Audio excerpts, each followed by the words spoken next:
तो dear student, इसमें आपको एग्जाम्पल 1.7 जो है वो भी एग्जाम्पल 1.7 भी जो है वो आपको असाइनमेंट में दिया गया था। तो मैं इस एग्जाम्पल को भी एक्सप्लेन कर देती हूँ। तो इसमें क्वेश्चन आपको दिया गया है, consider the charges Q, Q and minus Q। यहाँ पे हमारे पास 3 चार्जेस हैं, Q, Q and minus Q। They are placed at the vertices of an equilateral triangle. What is the force on each charge. Each charge पे लगने वाले force की value को जो है वो हमें यहाँ पे बताना है। ठीक है, तो यहाँ पे ये हमारे पास डायग्राम दिया गया है, इक्विलेटरल ट्रायंगल है ये। ठीक है, तो ये हमारे पास एक इक्विलेटरल ट्रायंगल जो है वो हमें गिवन है और इसकी वजह से जो है वो हमें फोर्स यहाँ पे निकालना है। तो what is the force on each charge, her charge पे लगने वाले फोर्स को जो है वो हमें एक्सप्लेन करना है। तो सबसे पहले हमने इसको मान लें, ठीक है, कि इस वाले चार्ज को अगर हम मान लें यहाँ पे Q पे, तो Q पे जो पॉइंट A पे जो हमारा चार्ज रखा है, पॉइंट A पे जो हमारा चार्ज है, ठीक है, तो पॉइंट A पे जो हमारा चार्ज है वो है हमारा Q। ठीक है, और यहाँ पे पॉइंट B पे जो हमारा चार्ज है वो भी कितना है, हमारा Q है। ठीक है, और यहाँ पे जो हमारा चार्ज है वो हमारा कितना रखा हुआ है, माइनस Q। तो यहाँ पे हमारा आ जाएगा माइनस Q। ठीक है, तो अब हमें देखना है कि सभी चार्ज एक दूसरे पे कितना फोर्स लगाएंगे। तो सबसे पहले हम इसको लेके चलेंगे, A को हम लेके चलेंगे कि A पे जो है कितना फोर्स जो है वो लगेगा। A पे जो है कितना फोर्स लगेगा, किसकी वजह से, B और C के चार्ज की वजह से। A पे जो है कितना फोर्स लगेगा, B और C की वजह से। तो सबसे पहले हम देख रहे हैं कि A पे जो फोर्स लगेगा, यानी कि A पे हम यहाँ पे मान लेते हैं कि A पे जो है वो Q है। ठीक है, और B पे जो है वो भी हमारा Q है।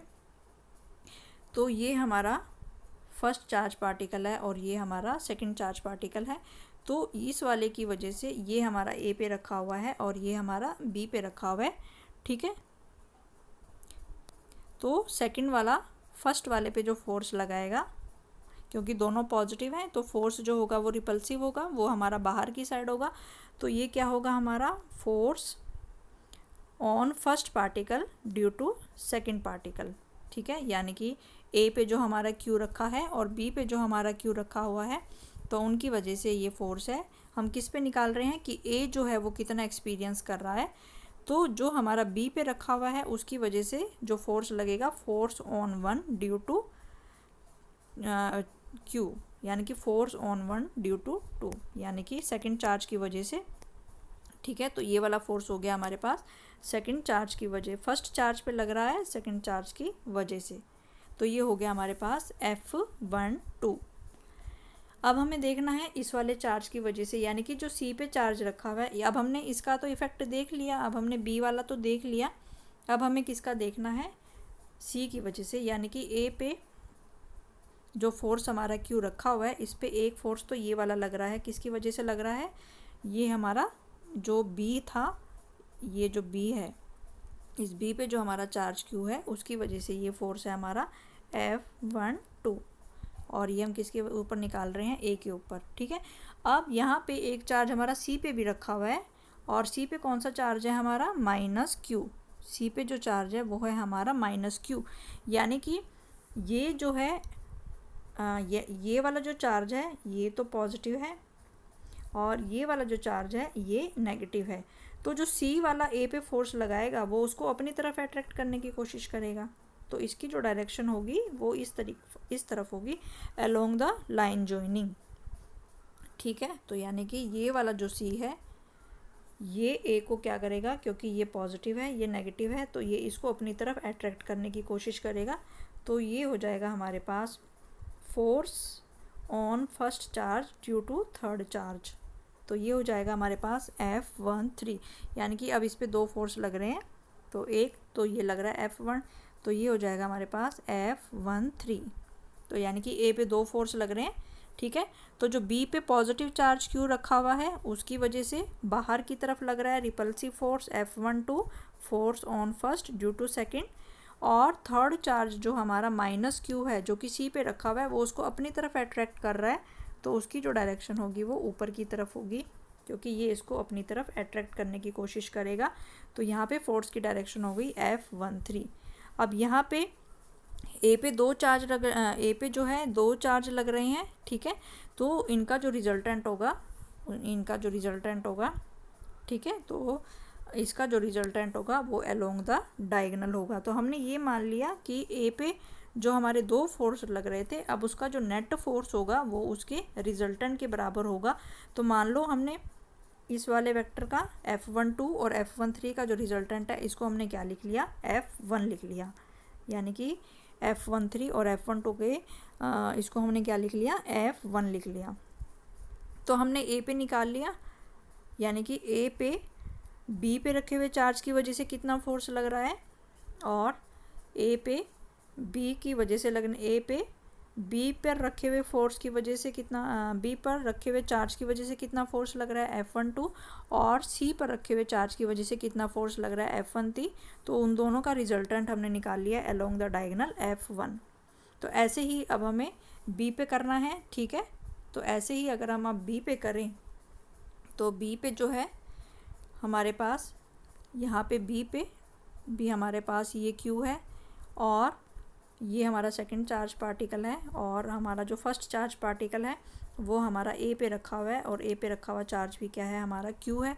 तो यानी कि बी पे जो इस वाले ए की वजह से फोर्स लगेगा वो, क्योंकि दोनों पॉजिटिव हैं तो ये बाहर की तरफ लगेगा, तो इसको हम क्या लिखेंगे, F21, क्योंकि ये वाला भी पॉजिटिव है, ये वाला भी पॉजिटिव है, तो इसके फोर्स की जो डायरेक्शन होगी वो होगी हमारी बाहर की तरफ, F21, यानी कि force on second charge due to first charge. अब सिमिलरली, ठीक है, सिमिलरली जो सेकंड चार्ज है, जो हमारा थर्ड चार्ज है वो हमारा कहाँ पे रखा हुआ है, सी पे रखा हुआ है, -Q है ये, ठीक है। तो ये इस वाले को क्या करेगा, अपनी तरफ अट्रैक्ट करने की कोशिश करेगा। तो ये इसको क्या करेगा, अपनी तरफ अट्रैक्ट करने की कोशिश करेगा।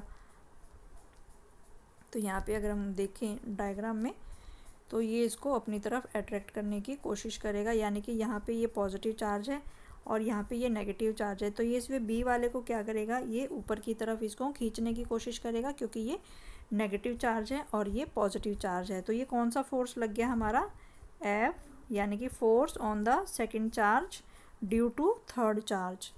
तो ये जो फोर्स होगा ये हमारा F23 होगा। तो यानी कि हमने देख लिया कि बी पे जो है वो हमारे 2 फोर्स लग रहे हैं, ठीक है। तो बी पे जो है वो हमारे 2 फोर्स लग रहे हैं, एक तो बाहर की तरफ लग रहा है ये F21, यानी कि इस वाले की वजह से ये वाला जो फोर्स है ये बाहर की तरफ लग रहा है, तो ये हमने लिख लिया। और दूसरा फोर्स जो है इस वाले फोर्स की वजह से जो नेगेटिव है और इसको अपनी तरफ खींचने की कोशिश कर रहा है, तो इस पे जो लग रहा है वो ये लग रहा है, तो इसको हम लिख लेंगे ऐसे। तो यानी कि बी पे जो चार्ज रखा है उस पर 2 फोर्स लग रहे हैं, तो इसको हम लिख लेंगे force on the second due to third, यानी कि बी पे भी 2 फोर्स लग रहे हैं। तो फिर हम इसका क्या देख लेंगे कि जो इसका रिजल्टेंट होगा वो क्या होगा, अलोंग द डायगोनल होगा। और अलोंग द डायगोनल वाले फोर्स को हमने क्या लिख लिया, मान लो इसको हमने F2 लिख लिया।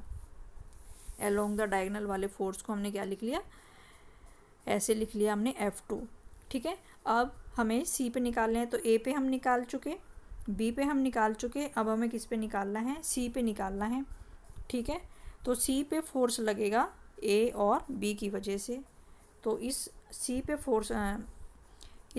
फोर्स लगेगा आपका, इस सी पे फोर्स लगेगा आपका ए पे रखे हुए चार्ज की वजह से और बी पे रखे हुए चार्ज की वजह से। तो अब हम देखते हैं कि इस पे जो फोर्स की डायरेक्शन होगी वो कैसे होगी। अब हमें सी पे निकालना है, सी पे रखा हुआ जो चार्ज है नेगेटिव है।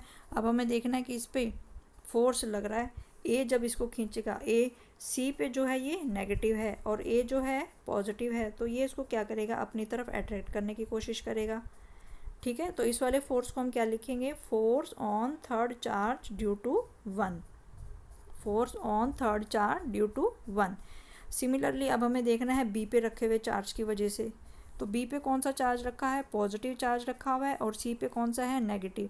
तो ये वाला चार्ज भी क्या करेगा, ये नेगेटिव को क्या करेगा, अपनी तरफ अट्रैक्ट करने की कोशिश करेगा। तो ये कौन सा फोर्स हो गया, force on third charge due to second charge.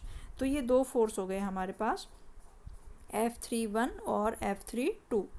तो फिर इसका जो रिजल्टेंट होगा, ठीक है, इसका रिजल्टेंट भी हम किसके अलोंग निकालेंगे, अलोंग द डायगोनल। तो हमने मान लिया कि यहाँ पे 2 फोर्स लग रहे हैं, तो 2 फोर्स लग रहे हैं, तो यहाँ पे जो इसका रिजल्टेंट होगा वो इसके अलोंग होगा, उसको हमने क्या लिख लिया, F3। तो यहाँ पे हमने 3 फोर्स निकाल लिए। ठीक है, तो यहाँ पे जो है हमने तीनों फोर्स निकाल लिए हैं। अब हमें देखना है कि जो तीनों का जो सम है वो किसके बराबर होगा, 0 के बराबर होगा।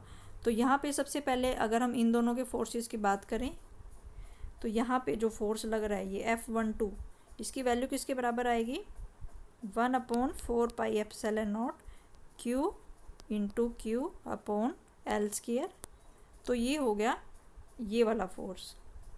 ठीक है, F12 जो है यानी कि इस वाले और इस वाले चार्ज के बीच में ये जो फोर्स लग रहा है, तो इसकी वैल्यू आएगी ये 1/4 pi epsilon not Q by L square, क्योंकि इनके बीच का डिस्टेंस जो है वो L है, क्योंकि सारे चार्जेस का जो मैग्नीट्यूड है वो सेम है, और उनके बीच का, क्योंकि हमारी कौन सी ट्रायंगल है, इक्विलेटरल ट्रायंगल है, यानी कि इनके बीच का जो डिस्टेंस है L, ये भी जो है सेम है, चार्जेस का जो मैग्नीट्यूड है वो भी सेम है। तो अब इसमें दिया गया है, ठीक है, यहाँ पे निकाल लिया हमने कि फर्स्ट फोर्स जो है, यानी कि यहाँ पे हमने देख लिया कि पहले वाले चार्ज पे जो हमारा रिजल्टेंट फोर्स है, पहले वाले चार्ज पे, तो यहाँ पे पहले वाले चार्ज पे ये जो हमारा रिजल्टेंट फोर्स है F1, इसकी वैल्यू हमारे पास कितनी आएगी, तो इसकी वैल्यू हमने लिखी है ये F into R1 unit vector. R1 is a unit vector along BC, यानी कि ये जो फोर्स है इस वेक्टर को हमने F1 वेक्टर लिखा हुआ है, F1 वेक्टर, यानी कि हमें इसका एक मैग्नीट्यूड लिखना पड़ेगा F1, और इसका यूनिट वेक्टर हमें लिखना पड़ेगा R1 is a unit vector. तो फोर्स की वैल्यू कितनी है यहाँ पे, फोर्स की वैल्यू अभी हमने निकाली, हम इसकी बात कर रहे हैं कि ये जो हमने निकाला है रिजल्टेंट। ठीक है, तो अभी हमने निकाला कि इनके और इनके बीच के फोर्स की वैल्यू कितनी है, 1/4 pi epsilon not Q square upon L square. तो ये तो हो गई फोर्स के मैग्नीट्यूड की वैल्यू, और इसका जो यूनिट वेक्टर है, यानी कि ये जो नेट फोर्स की डायरेक्शन है, ये फोर्स की डायरेक्शन कहाँ जा रही है, ऐसे जा रही है, और ये डायरेक्शन कौन सी है, यानी कि फोर्स की जो डायरेक्शन है वो हमारी ऐसे जा रही है, फोर्स की जो डायरेक्शन है ये ऐसे जा रही है, इसका मतलब ये कौन सी डायरेक्शन है, अलोंग द BC। तो अगर हम यहाँ पे देखें, ठीक है, तो यानी कि इस फोर्स की जो डायरेक्शन है वो ऐसे है, और सेम इस डायरेक्शन में कौन सा फोर्स है, यानी कि ये वाला जो फोर्स है ये हमारा कौन सा है, अलोंग BC के अलोंग ये हमारा फोर्स है।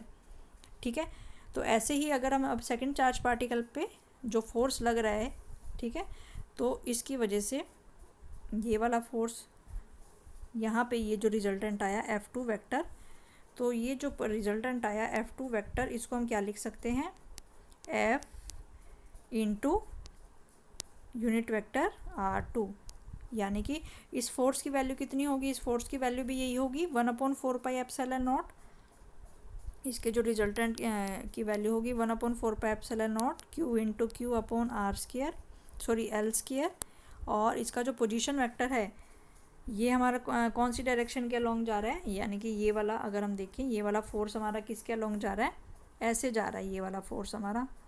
अगर हम इसको थोड़ा सा यहाँ पे करके दिखाएं, तो ये वाला जो फोर्स है इसकी डायरेक्शन है इसके अलोंग, और ये कौन सी डायरेक्शन है, this is the along AO, यानी कि ये वाला जो फोर्स है इसको हम ऐसे भी लिख सकते हैं, यानी कि ये वाला फोर्स है हमारा अलोंग AO, यानी कि एक फोर्स जो है वो हमारा अलोंग BC है, और एक फोर्स जो है वो हमारा अलोंग AO है। ठीक है, तो हमने निकाल लिया यहाँ पे कि इस फोर्स की जो डायरेक्शन है, यानी कि इस फोर्स की जो डायरेक्शन है, जो A पे हमारे फोर्स की डायरेक्शन है वो है हमारी अलोंग BC, A पे लगने वाले फोर्स F1 की जो डायरेक्शन है वो है हमारी अलोंग BC, और F2 पे जो लग रहा है फोर्स की डायरेक्शन है वो है हमारी अलोंग AC। ठीक है, तो एक की जो डायरेक्शन है वो इस तरीके से है हमारी, ये हमारी F2 की डायरेक्शन हो गई। तो 2 फोर्स की निकाल ली हमने। अब जो तीसरा फोर्स है उसकी डायरेक्शन कहाँ पे है, ये वाली नीचे की तरफ, तो तीसरे वाले फोर्स की जो डायरेक्शन है वो कितनी है हमारी F3, यानी कि इसकी जो डायरेक्शन है वो नीचे की तरफ है। ठीक है, तो इसकी जो डायरेक्शन है वो हमारी ऐसे नीचे की तरफ है F3। तो अगर अब हम क्या करें, यहाँ पे इस पे दो फोर्स हैं, ये और ये, तो इसका जो रिजल्टेंट होगा वो किसके अलोंग हो जाएगा, ये, यानी कि इस F1 और F2 का जो रिजल्टेंट हो जाएगा इसको हम क्या लिख लें, ये F अगर हम लिख लें तो ये और ये दोनों क्या हो जाएंगे, हमारे इक्वल एंड अपोजिट हो जाएंगे। तो ये और ये हमारे क्या हो जाएंगे, इक्वल एंड अपोजिट हो जाएंगे। तो ये एक दूसरे को क्या कर देंगे, कैंसिल कर देंगे, यानी कि सभी का सम हमारा किसके बराबर आएगा, 0 के बराबर आएगा। तो ये इसमें बताया गया कि फर्स्ट चार्ज पार्टिकल पे जो फोर्स हमारा लग रहा है यहाँ पे, तो ये हमारा पहला यूनिट वेक्टर है, पहला रिजल्टेंट वेक्टर है, ये हमारा दूसरा रिजल्टेंट वेक्टर है। पहला रिजल्टेंट वेक्टर जो है ये हमारा BC के अलोंग लग रहा है, दूसरा रिजल्टेंट वेक्टर है ये हमारा AC के अलोंग लग रहा है, और जो तीसरा रिजल्टेंट वेक्टर है वो हमारा अलोंग द यहाँ पे along the direction bisecting the angle BCA। तो यानी कि तीनों का जो सम आएगा वो किसके बराबर आएगा, 0 के बराबर आएगा। तो यहाँ पे फिर ये निकाला है कि जो F3 की वैल्यू होगी वो किसके बराबर है, F3 is equal to under root of 3F। F3 की जो वैल्यू है वो कैसे निकाली है, अंडर रूट ऑफ 3F। तो यहाँ पे हम देख लेते हैं, यहाँ पे हम इसका कौन सा फॉर्मूला लगाएंगे, यहाँ पे हम लगाएंगे रिजल्टेंट का formula, R² is equal to A² plus B² plus 2AB cos theta. तो ये हम लगाएंगे, ठीक है।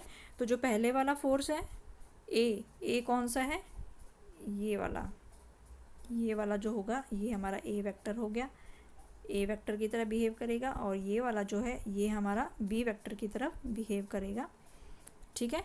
और ये हमारा इसका रिजल्टेंट की तरह बिहेव करेगा। और फिर हमें देखना है थीटा क्या होता है, यहाँ पे दोनों वेक्टर्स के बीच का एंगल।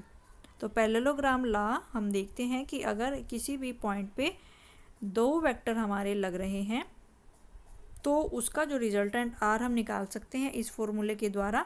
और इस फॉर्मूले में हमें क्या चाहिए, थीटा चाहिए। जो थीटा होता है दोनों वेक्टर्स के बीच का एंगल होता है, तो ये दोनों वेक्टर्स के बीच का एंगल है, ठीक है, क्योंकि दोनों फोर्सेस की वैल्यू क्या है, वो बराबर है, चार्ज की वैल्यू जो है वो बराबर है। तो यानी कि ये जो A वेक्टर है इसको हम क्या लिख सकते हैं, तो ये भी हमारा F हो जाएगा, ये दूसरा वेक्टर ये भी हमारा F हो जाएगा। और दोनों वेक्टर्स के जो बीच का डिस्टेंस है इक्विलेटरल ट्रायंगल के, ये दो वेक्टर्स के बीच का एंगल कितना होता है, 60 डिग्री होता है। तो ये थीटा की वैल्यू हमारी क्या हो जाएगी, 60 डिग्री हो जाएगी। तो यहाँ पे थीटा की वैल्यू जो है वो हमारी 60 डिग्री हो जाएगी, क्योंकि ये दोनों वेक्टर्स के बीच का एंगल जो है 60 डिग्री। और ये जो हो जाएगा ये हमारा रिजल्टेंट हो जाएगा। तो इस रिजल्टेंट की वैल्यू हमें देखनी है कि ये किसके बराबर आ रही है, अंडर रूट ऑफ 3F के बराबर ये आएगा, ठीक है, क्योंकि दोनों फोर्सेस जो हैं यहाँ पे बराबर हैं। तो ये फॉर्मूला अगर हम यहाँ पे यूज़ करें, तो इस वाले फॉर्मूले को हम यूज़ करें यहाँ पे, तो यहाँ पे हम इस फॉर्मूले को यूज़ करें तो यहाँ पे हो जाएगा हमारे पास R², A² की जगह क्या आएगा, F², B² की जगह सेकंड वेक्टर है वो भी है हमारा F, उसका स्क्वायर करेंगे F² हो जाएगा, और 2 फिर F और फिर F, फिर cos 60 डिग्री की वैल्यू होती है 1/2। तो ये वाले 2 से ये वाला 2 कैंसिल हो जाएगा। तो यहाँ पे हो जाएगा हमारे पास R² is equal to F² plus F² plus F²। तो ये हो जाएगा हमारे पास 3F², यानी कि रिजल्टेंट की वैल्यू हमारे पास, जो रिजल्टेंट वेक्टर आएगा उसकी वैल्यू आएगी हमारे पास अंडर रूट ऑफ 3F। इस रिजल्टेंट की वैल्यू आएगी हमारे पास अंडर रूट ऑफ 3F, ठीक है। तो यहाँ पे हमने ये जो रिजल्टेंट निकाला, एक वेक्टर फोर्स नीचे की तरफ है ये वाला F जो कि इसकी वजह से लग रहा है, और एक फोर्स ये नीचे की तरफ है जो कि इसकी वजह से लग रहा है। क्योंकि चार्जेस का मैग्नीट्यूड सेम है, डिस्टेंस सेम है, तो इसलिए फोर्स की वैल्यू जो होगी वो सेम होगी। तो रिजल्टेंट जो हमारा यहाँ पे निकल के आया वो कितना आया, अंडर रूट ऑफ 3F, ठीक है। तो ये हमारा रिजल्टेंट हो गया। तो यहाँ पे हमने देखा कि 3 फोर्स हमारे लग रहे हैं। एक फोर्स जो है वो हमारा हमने निकाला कि जो एक फोर्स है वो है हमारा बी सी के अलोंग, तो ये एक फोर्स हमारा बी सी के अलोंग है, एक फोर्स हमारा ए सी के अलोंग है, ठीक है, और ये भी हमारा एफ है और ये भी हमारा एफ है। तो हमने देखा, और एक फोर्स जो है वो हमारा ये इस पॉइंट पे, यानी कि इसका जो रिजल्टेंट है ये हमारा नीचे की तरफ है, ठीक है। तो फिर हमने देखा कि इन दोनों का जो रिजल्टेंट आएगा, इस वाले फोर्स का और इस वाले फोर्स का जो रिजल्टेंट आएगा वो इसके अलोंग आएगा, और ये एक दूसरे को क्या कर देंगे, कैंसिल कर देंगे, यानी कि सारे फोर्स जो होंगे हमारे, यानी कि force experienced by each charge, sum of force experienced by each charge is equal to 0, ठीक है। तो यानी कि सभी के द्वारा जो चार्ज एक्सपीरियंस हो रहा है, what is the charge experienced on each charge, यानी कि सभी चार्जेस जो है वो कितना फोर्स एक्सपीरियंस कर रहे हैं, तो उसका सम ऑफ चार्जेस की जो वैल्यू आएगी वो हमारी किसके बराबर आएगी, 0। तो यहाँ पे हमने देखा कि सारे चार्जेस जो हैं वो हमारे 0 होंगे। तो एक चार्ज ऐसे, एक डायरेक्शन ये है, एक डायरेक्शन ये है, तो इनके जो रिजल्टेंट की डायरेक्शन होगी वो ये होगी, और जो थर्ड चार्ज था वो हमारा ये था, तो दोनों एक दूसरे को कैंसिल यहाँ पे कर देंगे। तो आई होप सभी को ये एग्जांपल अच्छे से समझ में आ गया होगा। Thank you.